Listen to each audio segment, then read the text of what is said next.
Office থেকে ফিরতে না ফিরতেই রিন্টি বাবাকে জড়িয়ে ধরে বলল, জানো বাবা, আজ স্কুলে কি হয়েছে?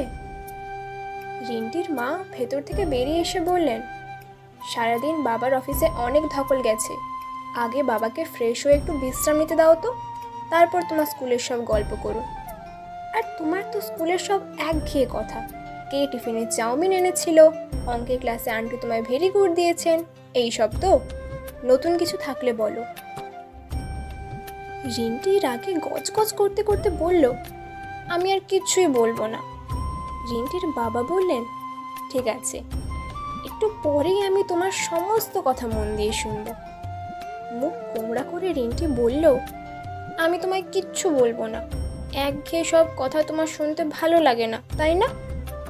বলতে বলতেই মেয়ের চোখে জল। মেয়ের চোখের জল মুছিয়ে দিয়ে বাবা বললেন, মায়ের কথায় রাগ করে না মা, তোমার সব কথা তো আমি রোজই শুনি, আজ নিশ্চয়ই নতুন কিছু হয়েছে তোমার স্কুলে, সেটা ভালো করে শুনতে হবে তো, ততক্ষণ পড়া করো, আমি আসছি। বলে তিনি ভেতরে ঘরে প্রবেশ করলেন। সব কিছু দেখে শুনে রিন্টির মা মেয়েকে ভৎসনা করে বললেন, কেবল রাত দিন বাবার সঙ্গে আদিক্ষেতার এক শেষ, যেমন বাবা তেমনি মেয়ে, বাবার প্রশ্রয় পেয়ে তুমি মাথায় উঠেছ। কিছুক্ষণ পরে রিন্টির বাবা মেয়ের পড়ার ঘরে ঢুকে বললেন, এবার বলো, আজ তোমার স্কুলে কি হয়েছে? মেয়ের তৎক্ষণাৎ প্রশ্ন, স্বাধীনতা মানে কি বাবা? মেয়ের এহেন প্রশ্নে হতচকিত হয়ে তিনি জিজ্ঞেস করলেন, কেন, তা জেনে তোমার কি দরকার?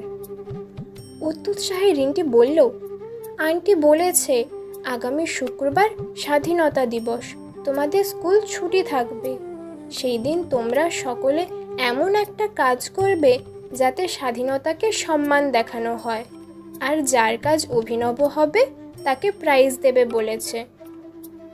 আমি স্বাধীনতাকে সম্মান জানাতে কি করব বাবা?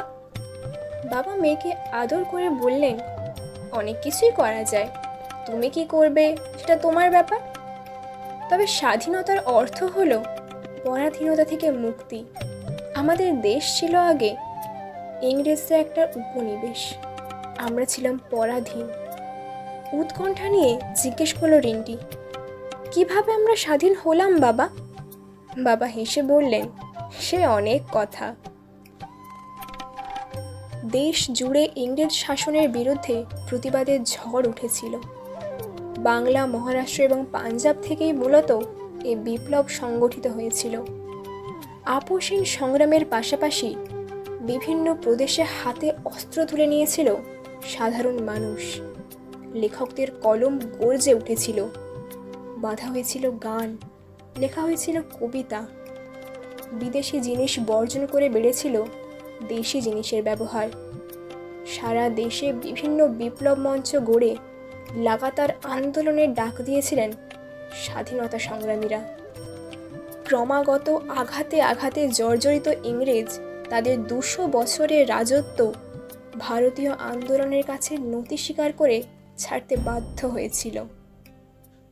সেই ব্যাপক আন্দোলনের ফল হিসেবে 1947 সালের 15ই অগস্ট ভারতবাসীর ঘরে ঘরে আনন্দ উৎসব পালিত হলো। তাই স্বাধীনতা দিবসের সেই সব বীর সৈনিকদের আমরা সম্মান জানাই।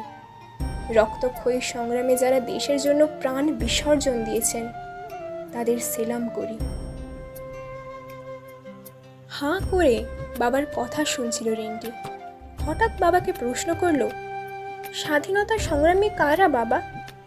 উত্তরে রিন্টির বাবা বললেন, তোমার ইতিহাস বইয়ে অনেক স্বাধীনতা সংগ্রামীর কথা লেখা আছে, আমি তোমায় আলাদা করে কোনো স্বাধীনতা সংগ্রামীর নাম বলবো না। বিভিন্ন সময়ে আমাদের দেশের স্বাধীনতা সংগ্রামে যারা নেতৃত্ব দিয়েছেন তাদের কথা ছবি সহ তোমার বইয়ে পাবে, ভালো করে পড়ো, তাহলেই সব জানতে পারবে। আর কিভাবে তুমি স্বাধীনতাকে সম্মান জানাবে তা নিজেই ঠিক করতে পারবে। মাথা নেড়ে রিন্টি বলল, বুঝতে পেরেছি, তোমাকে আর বলতে হবে না বাবা। ওই কটা দিন রাত্রিবেলা বাবার কথা মতো ইতিহাসের পাতা উল্টাতে উল্টাতে স্বাধীনতা সংগ্রামীদের সম্বন্ধে অনেক কিছুই জেনে ফেলল রিন্টি। কিভাবে স্বাধীনতা এসেছিল তারও একটা সম্যক ধারণা গড়ে উঠল। ইংরেজ আমলের বন্দি দশায় ভারতবাসীর অবস্থা কেমন ছিল তা ভেবে মনে মনে শিউরে উঠেছিল রিন্টি। স্বাধীনতা দিবসের আগের রাতে ইতিহাস বইটা খোলা অবস্থায় বুকের ওপর রেখেই ঘুমের দেশে চলে গেল রিন্টি। ভোরবেলা তার ঘুম ভাঙল খাঁচাবন্দি টিয়া পাখিটির ডাকে। রিন্টি চোখ মেলে দেখল তার টিয়া পাখিটা চিৎকার জুড়েছে আর ডানা ঝাপটাচ্ছে। বিছানা ছেড়ে সে বারান্দায় পাখিটার কাছে যেতেই তার চিৎকার আর ডানা ঝাপটানো বন্ধ হলো। মাস দেড়েক আগে রথের মেলায় গিয়ে বাবা মার ইচ্ছের বিরুদ্ধে টিয়া পাখিটা বায়না করে কিনেছিল রিন্টি। রোজ তাকে খাবার দেওয়া, স্নান করানো, তার সঙ্গে নিয়মিত কথা বলেও পাখিটাকে পোষ মানাতে পারেনি রিন্টি। সে কেবল খাঁচায় বসে ডানা ঝাপটায় আর কর্কশ গলায় চিৎকার করে। অনেক ভালোবেসে আদর যত্ন করেও একটাও বলে শেখানো যায়নি তাকে। পাখিটা যেন দৃঢ় প্রতিজ্ঞ, কোনো শেখানো বলি সে বলবেই না। রিন্টি মনে মনে ভাবে, পাখিটা কোথায় আর খাঁচায় বন্দি থাকতে চায় না, ভারতবাসীর মতো সে মুক্তি পেতে চায়। স্বাধীনতা দিবসের দিনটা খুব একটা ভালো কাটল না রিন্টির। সকালবেলা বাবার সঙ্গে ছাদে ঘুড়ি ওড়াতে গিয়ে লাটাই থেকে ঠিকমতো সুতো ছাড়াতে না পারায় বাবার ঘুড়ি ভোকাটটা। মন খারাপ করে নিচে নেমে এলো রিন্টি। মনে দুশ্চিন্তা, কাল স্কুলে আন্টি জিজ্ঞেস করলে কি বলবে সে? স্বাধীনতার সম্মানের জন্য কিছুই তো করা হলো না। শুধু একটা কথা ভেবে আনন্দ হলো রিন্টির, সেদিন বাড়িতে বেশ ভালো মন্দ রান্না হয়েছে। ভোরবেলা অবশ্য বাবার হাত ধরে পাড়ায় পতাকা উত্তোলন অনুষ্ঠানে হাজির হয়েছিল রিন্টি। শুধু লজেন্স, বিস্কুট প্রাপ্তি ছাড়া সে তেমন কোনো সুবিধা করতে পারেনি। দেশাত্মবোধক গান বা কবিতা কোনো বিভাগেই সে অংশগ্রহণ করতে পারেনি।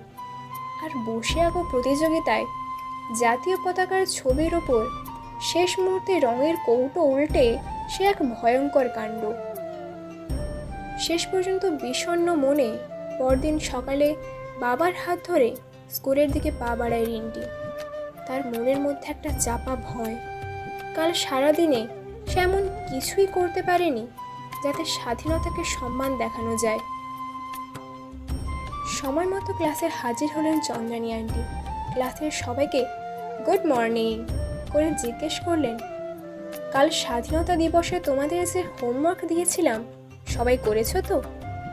ক্লাসরুমের টেবিলে রাখা সুন্দর গোলাপি বিশাল একটা টেডি বিয়ার দেখিয়ে তিনি বললেন, যার কালকের কাজ ভালো এবং অভিনব হবে তার জন্য রয়েছে এই পুরস্কার।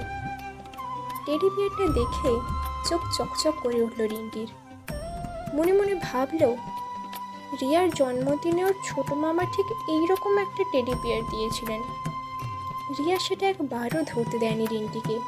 সেই কষ্ট কি এত সহজে ভোলা যায়? চন্দ্রানী আন্টি এক এক করে সকলকে জিজ্ঞেস করতে শুরু করলেন যে তারা স্বাধীনতাকে সম্মান জানাতে কি কি করেছে। কেউ ব্যাগ থেকে বের করলো জাতীয় পতাকার ছবি, কেউ বা স্বাধীনতা সংগ্রামী, কেউ বা স্বাধীনতা বিষয়ক স্বরচিত ছড়া, কেউ বা কবিতা। সেগুলো চোখ বলে আন্টি বললেন, ভেরি গুড, খুব ভালো হয়েছে, এবার শুনবো বাকিদের কাজের কথা। কেউ বলল দেশাত্মবোধক গান করেছে, কেউ বা পাড়ার মঞ্চে নাচ করেছে, কেউ কেউ আবার জাতীয় পতাকা উত্তোলনের সময় বীর সৈনিকদের সেলাম করেছে, কেউ বসে আঁকো প্রতিযোগিতায় অংশ নিয়ে পুরস্কার জিতেছে। পাংশু মুখে রিন্টি বসে বসে ভাবছে, এই বুঝি আন্টি তাকে জিজ্ঞেস করলো। ভাবতে ভাবতে আন্টির প্রশ্ন, কি হলো রিন্টি, মুখ শুকনো করে বসে আছো কেন? সকলের কাজ দেখলাম, সবার কথা শুনলাম, এবার তোমার পালা, বলো তুমি কাল স্বাধীনতাকে সম্মান জানাতে কি করেছো? কোনো কথা মুখে সরে না রিন্টির। সে মাথা নিচু করে চুপ করে দাঁড়িয়ে থাকে। আন্টি মিষ্টি কথায় বলেন, চুপ করে থেকো না, বলো কি করেছো। আর কোনো উপায় নেই দেখে ছলছল চোখে রিন্টি বলে ওঠে, কাল একটা খুব খারাপ কাজ করে ফেলেছি আন্টি। আমার পোষা টিয়া পাখিটা কিছুতেই খাঁচায় বন্দি থাকতে চাইছিল না, তাই ওকে আমি খাঁচার দরজা খুলে উড়িয়ে দিয়েছি। তাই আমার মনটা খুব খারাপ। রিন্টির কথা শুনে আন্টির চোখ তো ছানা বড়া। তিনি রিন্টিকে কাছে ডেকে জড়িয়ে ধরে বললেন, এর থেকে ভালো কাজ আর হয় না রিন্টি। বন্দি দশা থেকে তুমি পাখিটাকে মুক্তি দিয়েছ। স্বাধীনতাকে সত্যিই তুমি যথার্থ সম্মান দেখিয়েছ।